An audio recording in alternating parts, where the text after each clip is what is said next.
আল্লাহর সন্তুষ্টি অর্জনের জন্য পশু কোরবানি করবেন ধর্মপ্রাণ মুসল্লিরা। আর এই মুহূর্তে শেষ সময়ের যে পশুর যে কেনাকাটা সেটি কিন্তু চলছে। আমি এখন আছি ময়মনসিংহ অঞ্চলের সবচেয়ে বড় যে কোরবানির পশুর হাট, যেটি হচ্ছে মুক্তাগাছা উপজেলার ত্রিমণি হাটে। এই হাটে আমি দুপুরে এসে যেটি দেখেছি, পুরো হাটটি আসলে কোরবানির পশুতে ভর্তি ছিল। এখন অনেকটাই ফাঁকা হয়েছে এবং মানুষের পদচারণা এখন অনেক বেশি, যদিও সেই তুলনায় গরু কিন্তু কম।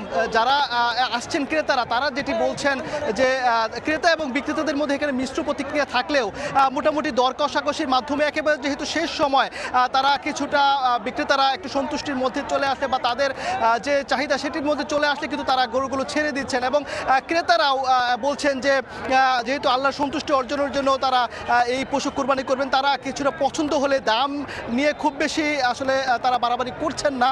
তারা বলছেন যে পছন্দ হলেই তারা গরুগুলো কিনে নিয়ে যাচ্ছেন। এবং সেই চিত্রই কিন্তু আমরা দুপুরের পর থেকে দেখছি যে এখানে প্রচুর সংখ্যক গরু কিন্তু বিক্রি হয়েছে এবং এই মুহূর্তে অনেকটাই ফাঁকা হতে শুরু করেছে।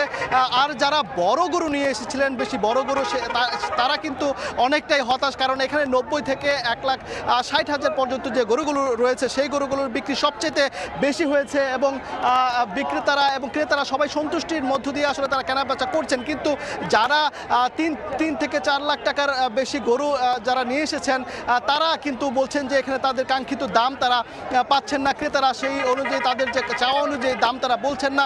এ নিয়ে অনেকেই হতাশ, অনেকেই গরু নিয়ে অন্য হাটে, অর্থাৎ শহরের যে হাটগুলো রয়েছে সেই হাটগুলোতে তারা নিয়ে যাচ্ছেন।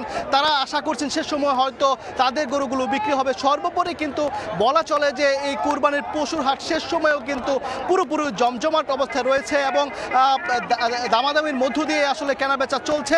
এখানে এই হাটে কিন্তু আইন শৃঙ্খলা রক্ষাকারী বাহিনীও কিন্তু দায়িত্ব পালন করছেন। পাশাপাশি মেডিকেল টিম, দপ্তরের যে দুটি মেডিকেল টিমও এখানে কাজ করছে। সব মিলে শেষ মুহূর্তে কেনাবেচা আসলে এই হাটে চলছে। আমার কাছে এই ছিল মুক্তাগাছা থেকে এই কোরবানির পশুর কেনাবেচার সবশেষ খবরাখবর।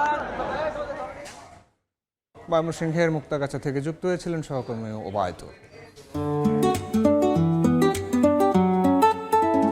সবচেয়ে আপডেটেড ফিচার্স নিয়ে 140টিরও বেশি দেশে কনকাফ্রেজ।